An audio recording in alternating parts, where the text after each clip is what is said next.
మన ఇండియాలో క్రికెట్ అనేది కేవలం ఒక స్పోర్ట్ కాదు, అది ఒక ఎమోషన్, ఒక అబ్సెషన్ కూడా.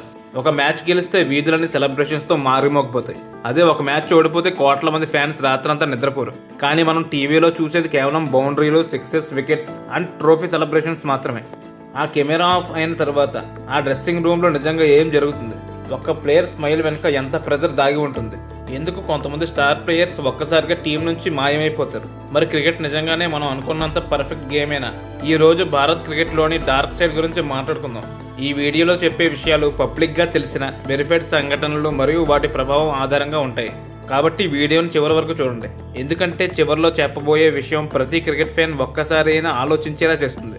ఫస్ట్ వన్, ఒక సంఘటన ప్రపంచ క్రికెట్ని మార్చేసింది. అది 2000 సంవత్సరం. ప్రపంచ క్రికెట్కి అది ఒక బ్లాక్ చాప్టర్. మ్యాచ్ ఫిక్సింగ్ ఆరోపణలు బయటకు రావడంతో ఫ్యాన్స్ మనసులో ఒకే క్వశ్చన్: మనకు కనిపించిన ప్రతి మ్యాచ్ నిజంగానే ఫెయిర్గా జరిగిందా?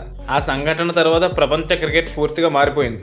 ఐసీసీ యాంటీ కరప్షన్ వ్యవస్థను మరింత బలోపేతం చేసింది. ప్లేయర్స్కి బుక్కీస్తో కాంటాక్ట్ పెట్టుకోవడం, అనుమానాస్పద అప్రోచెస్ని రిపోర్ట్ చేయలేకపోవడం వంటి విషయాలపై కఠినమైన రూల్స్ అమల్లోకి వచ్చాయి. అప్పటి నుంచి క్రికెట్లో ఒక విషయం అందరికీ అర్థమైంది: టాలెంట్ ఎంత ముఖ్యమో ట్రస్ట్ కూడా అంతే ముఖ్యం. కానీ మ్యాచ్ ఫిక్సింగ్ కంటే కూడా ఒక పెద్ద ఇన్విజిబుల్ ఎనిమీ ఉంది, అదే ప్రెజర్. కోట్ల మంది ఎక్స్పెక్టేషన్స్ ఒక్క ప్లేయర్ భుజాలపై. ఇండియా జెర్సీ వేసుకోవడం ప్రతి క్రికెటర్కి ఒక డ్రీమ్, కానీ ఆ డ్రీమ్తో పాటు వస్తుంది ఒక భారీ రెస్పాన్సిబిలిటీ.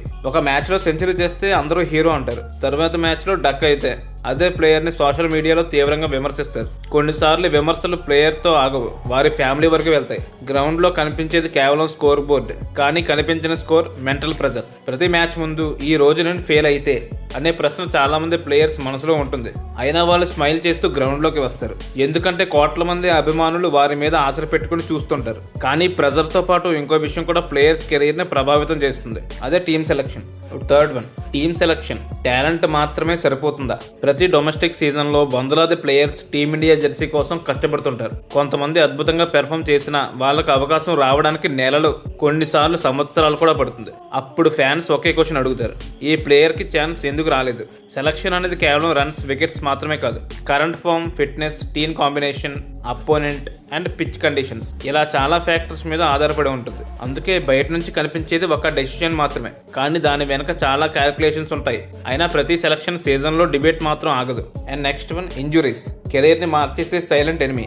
ఒక ఫాస్ట్ బౌలర్ రోజుకు 100 బాల్స్ వేస్తాడు, ఒక బ్యాటర్ వేల గంటలు ప్రాక్టీస్ చేస్తాడు, కానీ ఒక్క ఇంజురీ ఏళ్ల కష్టాన్ని వెనక్కి నెట్టేస్తుంది. ఫ్యాన్స్ కి కనిపించేది ప్లేయర్ ఎందుకు ఆడట్లేదు, కానీ వెనక జరిగేది surgeries, months of rehabilitation, pain, మళ్ళీ కంబ్యాక్ కోసం మరో ఫైట్.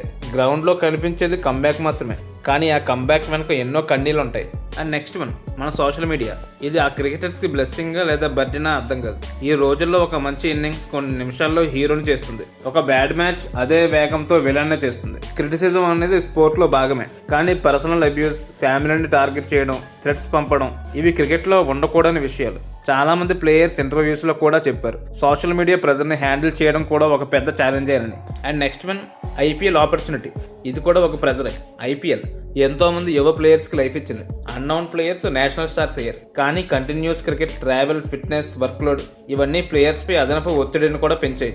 మోడర్న్ క్రికెట్లో సక్సెస్ అంటే టాలెంట్తో పాటు ఫిట్నెస్, రికవరీ, మెంటల్ స్ట్రెంత్ కూడా అవసరం. సో ఎండింగ్ ఏంటంటే క్రికెట్లో డార్క్ సైడ్ అంటే కేవలం కాంట్రవర్సీస్ కాదు, కనిపించని ప్రెజర్, ఇంజురీస్, క్రిటిసిజం, ఎక్స్పెక్టేషన్స్, ఇవన్నీ కూడా. గ్రౌండ్లో 11 మంది ప్లేయర్స్ మాత్రమే కనిపిస్తారు, కానీ వాళ్ళ వెనుక కోట్ల మంది అభిమానుల ఆశలు ఉంటాయి. అందుకే నెక్స్ట్ టైం ఒక ప్లేయర్ ఫెయిల్ అయితే మనం అందరం స్కోర్ మాత్రమే కాదు, ఆ మనిషి పడుతున్న ప్రెజర్ను కూడా ఒకసారి గుర్తు చేసుకుందాం. ఓకేనా? నేను ఇలాంటి డాక్యుమెంటరీ స్టైల్ క్రికెట్ వీడియోస్ ఇంకా తీసుకురావాలంటే ఈ వీడియోని లైక్ చేయండి, మీ ఒపీనియన్ కామెంట్లో చెప్పండి. మరి ఇలాంటి క్వాలిటీ క్రికెట్ కంటెంట్ కోసం సబ్స్క్రైబ్ చేయడం మాత్రం మర్చిపోవద్దు. See you in the next video.